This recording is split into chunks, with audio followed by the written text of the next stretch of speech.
Good morning. Welcome to War Room Impeachment. This is Stephen K. Bannon here with Jason Miller and Raheem Kassam.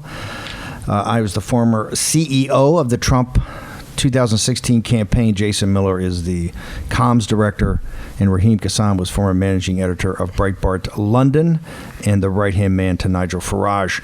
The purpose of our show, as you know, if you listen to yesterday's broadcast, is to focus. We do a war room. We're focused on the facts, the analysis, the news, the scoops coming out of this great event in modern political history. That would be the impeachment of Donald J. Trump. Right now, there is I call it a star chamber, but I guess you guys have maybe a different perspective on it. There's is it an inquiry or it's not an official inquiry, is it, Jason? It's because they haven't had a vote by the full House.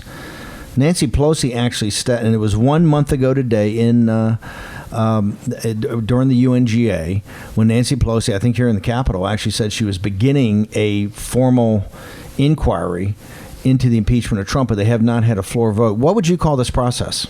I would say a sham by any other name is a sham, and that's really what we're seeing here. This is why do you say it's a sham? Because everything isn't that a right-wing talking point? No, not at all. I think it's not that you're not a guy that generates right-wing talking points.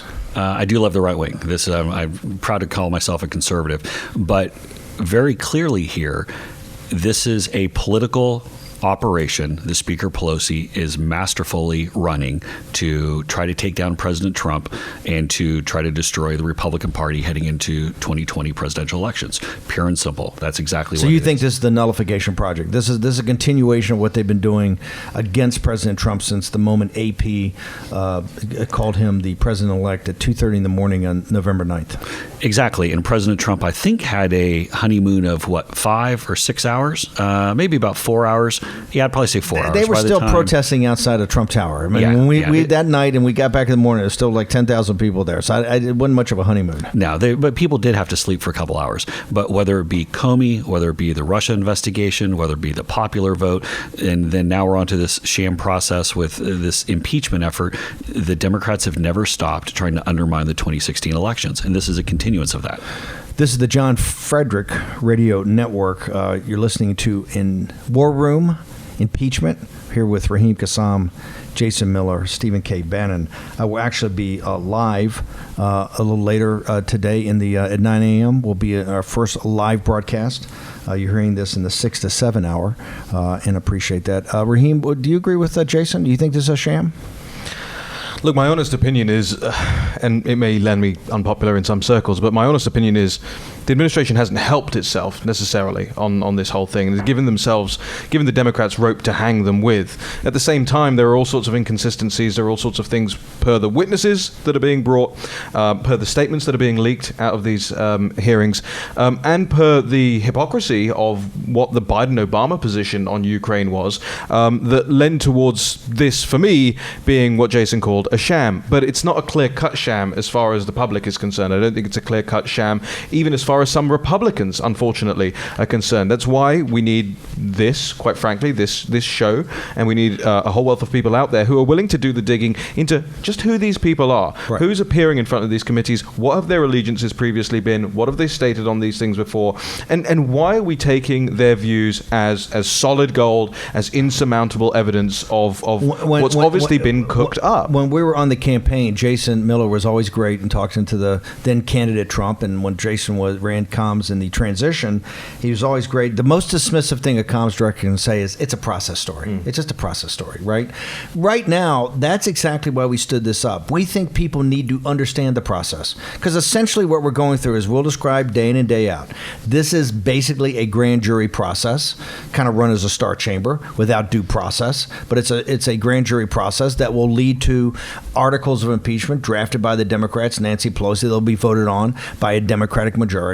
And then passed to if it passes, in all likelihood, it looks like it is, be passed to the Senate. The Senate will sit as a jury. The Chief Justice of the Supreme Court will be the judge, and there'll be lawyers on each side. Members of the House will argue, and other lawyers will defend the president. Some will argue against the president, etc. So this is very much like you're used to seeing on TV. Something like Law and Order is a very set process. process. What we're trying to describe, and we think people haven't really gotten their arms around what are the details of this process. What is going on? Right. And to take that one step further, here's why process matters now is whereas normally I'm someone who says, don't worry about the process, don't get caught up in it. It's because everything that's happening with this process is behind closed doors and in secret. So, for example, we saw today the Democrats' political operation in full effect. We've seen previously, we saw Senator Chris Murphy meet with Ambassador Bill Taylor, and we also saw a member of the Democratic staff from House Intel Committee engage in witness tampering, which they did this morning, or on Tuesday morning when we woke up. We saw a mainstream media article that essentially leaked all of the testimony of what Bill Taylor, the U.S. ambassador to the Ukraine, what he was going to say, again with selective nuggets to set the table in a very negative light for President Trump. Then we had the hearing itself, which again, behind closed doors, people don't know what's happening. They don't know what he's saying. Immediately afterwards, Ted Lieu, the congressman from California, comes out and says, this is terrible. This is, the sky is falling. This is the worst thing I've ever heard in the planet about President Trump, but I can't tell you any details. But take it from me. I'm a serious guy. But during the testimony itself, during the deposition itself, they're tweeting out, they're leaking to people that are tweeting that there's gas, there's size, this is the most, this is the worst thing. He had a 15-page opening. I mean, the granularity of which they leak out the negative hits, and the negative hits become right on the chyron of CNN, and of course the panels start to discuss it. It'll be in the New York Times, and it's one thing, and one hand washes the other. Exactly, and the real information, the pushback on it, gets buried in paragraph 10 or 11. So, for example, the post-hearing story that we saw from CNN has Congressman Mark Meadows, who I have a great deal of respect for. I think he's one of the absolute all-stars, great American. He said that two things about today. Number one, there was nothing new, which I think is very credible. And number two, and this is the single most important thing that I think everyone should take away from through Tuesday, and that is the fact that Congressman Meadows said not a single testimony that they have heard or deposition that they have heard on Capitol Hill has lent direct evidence to a quid pro quo. That is so critical to key in on. And so this goes back to why is everything done in secret and in hiding? Very simple. If everything was put out there, it would crush the Democrats' case. What was the purpose of Taylor today? Why don't you, Raheem, take a second and tell us who Bill Taylor is and why he's important, and what was his purpose today in this drama? So, quick 30 seconds on who this person is. Very, very credible person that has been established by the Democrats to be their star witness. Is the star why of the show. Why do you say he's credible? I'm getting there. West Point graduate of the JFK School at Harvard, 6 years infantry, 82nd Airborne, tours in Vietnam, 101st Airborne. He then went on to staff Senator Bill Bradley for 5 years, Democrat from New Jersey. Went to Brussels, Special Deputy Defense Advisor to the U.S. Ambassador to NATO, assigned to Afghanistan on international assistance, assigned to Baghdad on reconstruction. He then became the ambassador to Ukraine in May of 2006, and then was replaced. Barack Obama replaced him.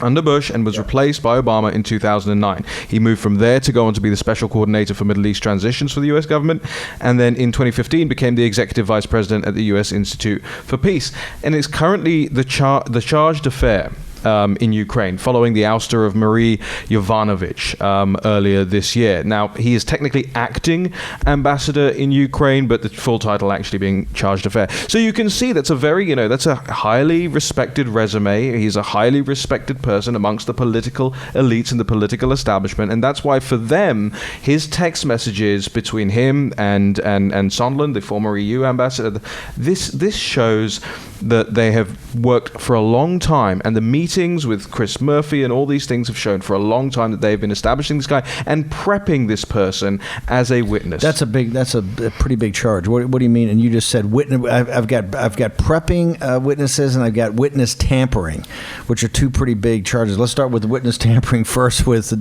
Jason, then we'll go back to you on prep. What do you guys mean by that? That there's a series of meetings. I mean, shouldn't U.S. senators be meeting with these ambassadors or acting ambassadors? Is that so far out of the mainstream? But you're going to tell me that with the Democratic staff member from the House Intel Committee meeting with a whistleblower, which obviously was not fully disclosed in advance, and Chairman Schiff got completely jammed up on that and has had to... The whistleblower that we're never going to hear from again is totally irrelevant to the story. Right. Now. It's or AKA... They use that to get it rolling, and then he evaporates. Right. When he becomes infamous. He or she is snuffleupagus. Right. We're never going to see him, at least those of us who live in the real world. But then you're going to tell me that Senator Chris Murphy met with Ambassador Bill Taylor, and this didn't come up, and then Chris Murphy is out there praising Bill Taylor. Yeah, what is it? Murphy tweeting? What's Murphy's tweets? Has been pumping him up for a while now, and as a superstar, standard, basically good guy. Oh yeah, absolutely. I mean, says that one of the most impressive people, one of the most highly thought of people. I'll read you the actual tweet that was sent on Tuesday while Taylor was testifying. Chris Murphy, Democrat senator, quote, "I had a 2-hour dinner with Bill Taylor when I was in Kiev last month. What an impressive man. A true patriot who didn't have to come out of retirement to accept this difficult assignment, but he did because he loves his country," end quote. What's the date of that? Today was the tweet. The meeting was in the early part of September. We know it was between. So that's surprise.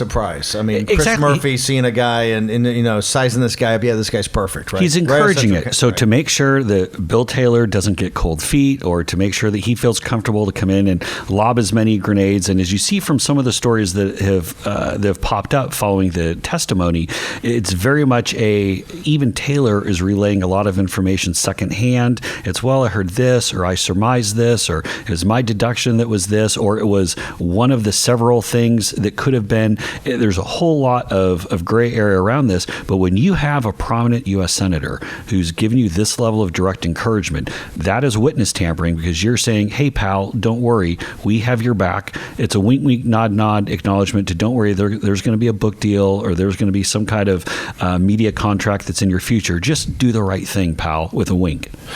Yeah, You're listening to War Room Impeachment. This is a special broadcast. We're going to be every day from 9 to 10, including Saturdays and Sundays, for the next, 60-some days until, at least the plan is, looks like we anticipate that the acquittal of Donald Trump will come right before Christmas, and we'll be here to the day after to wrap up War Room Impeachment. We're on the John Frederick Radio Network. I want to thank John Frederick so much for making this time slot available. Raheem. The Democrats are trying to signal to that point, Steve, that this may take a little longer than they first thought. And right now people are wondering, well, does that mean that they're not getting out of their witnesses what they thought they might get out of their witnesses?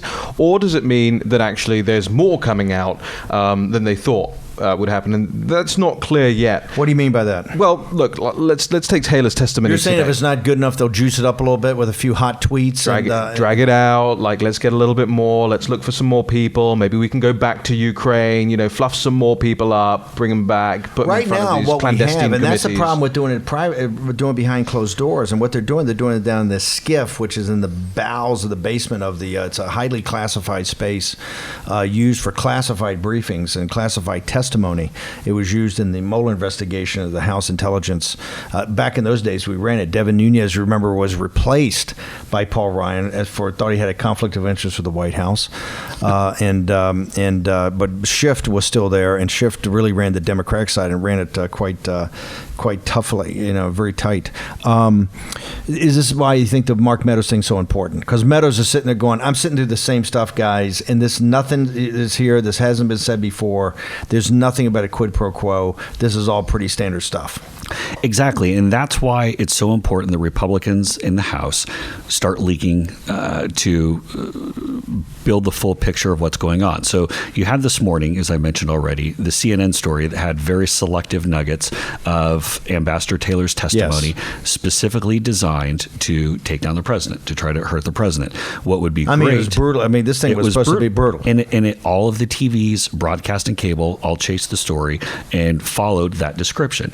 If we had a Republican who essentially echoed what Congressman Meadows said, you know what, we've read this testimony, there is nothing new, and this again makes it a perfect record of zero quid pro quos. Is it just good enough to go on Fox? Fox is trying to do a good job, but is it just good enough to go on Fox, or does Meadows have to get that to Steve Collinson at CNN? Do you have to? You have to. Your point yesterday, they're alligators. If you feed them, they're going. If you give them meat, they're going to eat it, right? You have to go to MSNBC. You have to go to the Washington Post. You have to go. You got to play. This is just the way the system is. You're going to have to deal with it. If you look at the reporters who are on that byline for the CNN story, these are excellent reporters. If Republicans from the House went to them and said, we've read this, we have some kind of preview of the testimony, nothing new here, and again, there's not a single example of a quid pro quo from any of these testimonies, CNN would take it 100%. Absolutely. These are some good reporters. But if they're only being fed from the left, then that's all they're going to eat. Well, I might push back on the good reporters thing. I mean, that just makes them good stenographers, right? If they're the people who are just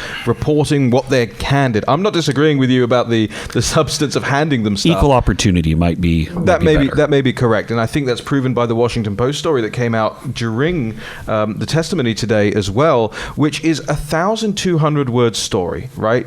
Now, Steve, you and I have run newsrooms before.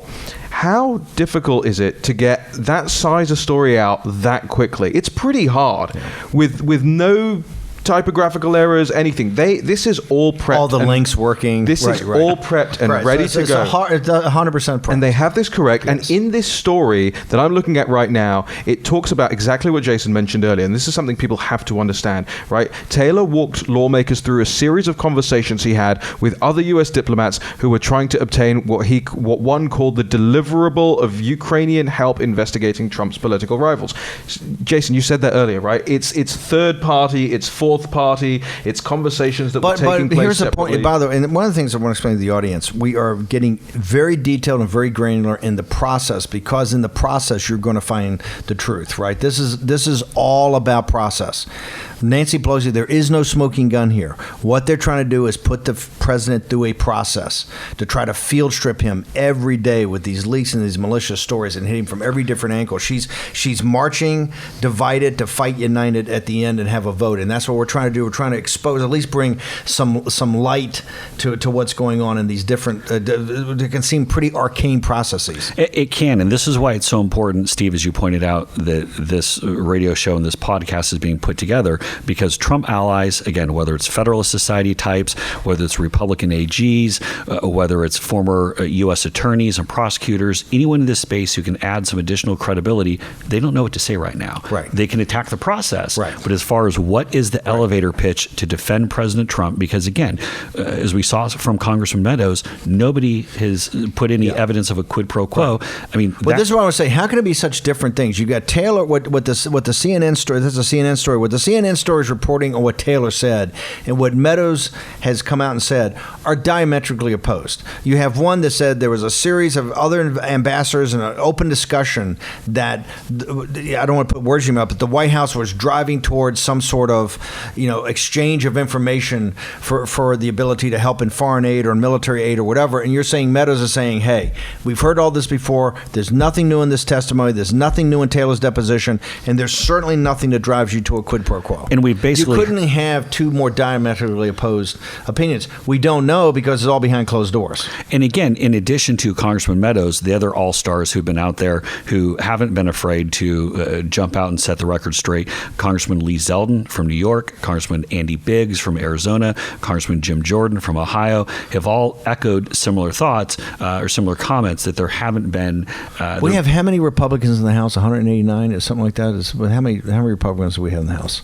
Like 189, I think it is. My point is, there's the same 3 or 4 guys all the time. Right. Why is that? I realize that some of these guys are sitting on the committee, but a lot of them can get access to information. Why is it silence from the rest? Well, we did have yesterday, as President Trump tweeted out, all 185 Republicans that showed up for the vote regarding the censure on Adam Schiff voted for the censure for Adam Schiff. I think that's a very good sign. I think that's a very underreported story that's out there, and I'm glad the president tweeted that out to elevate it.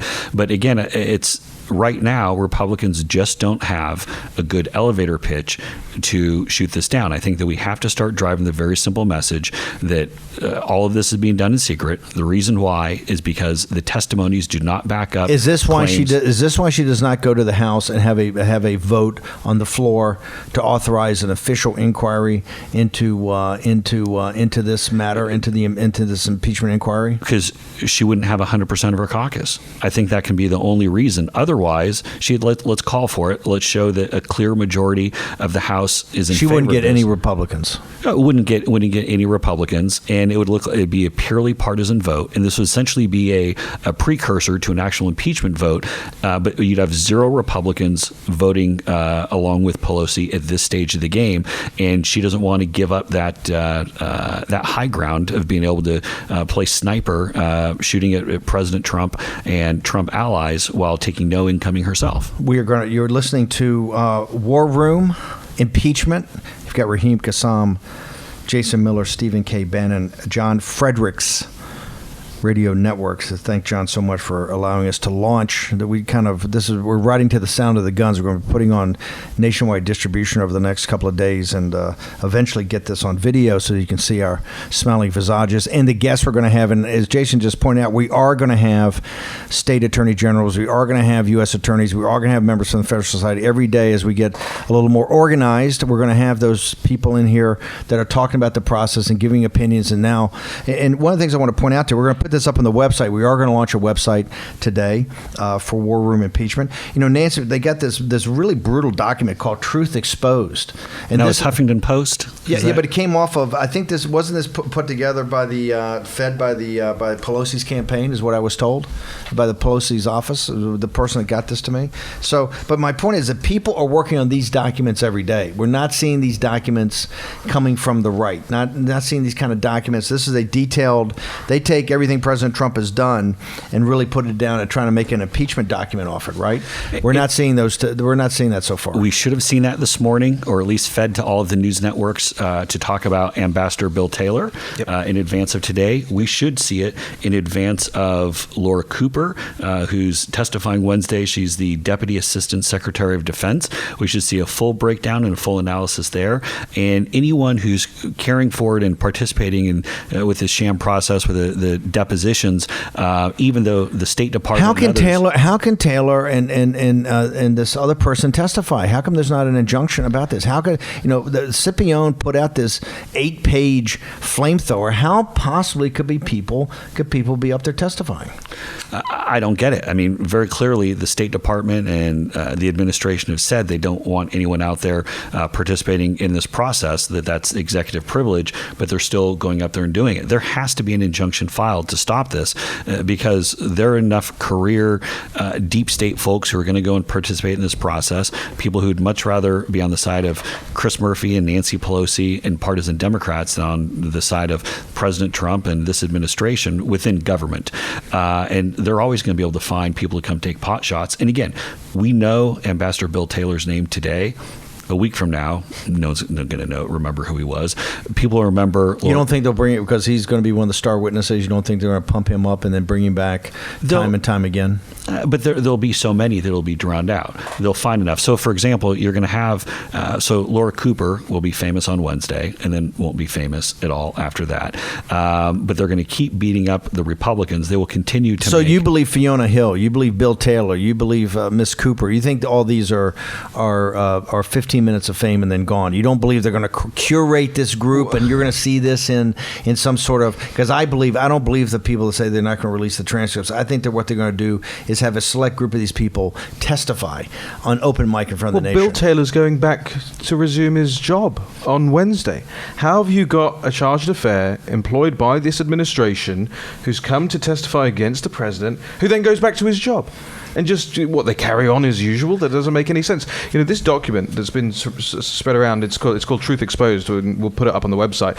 It's incredibly compelling. Jason, you've been in political comms before. I've been in political comms before. I tell you, what we're going to do is get back to this document. We'll come back from a break. We're going to pay for this by selling some ads. We're going to take a short commercial break. The John Fredericks Radio Network. This is War Room Impeachment with Jason Miller, Raheem Kassam, Stephen K. Bannon. We will be back after a short commercial break.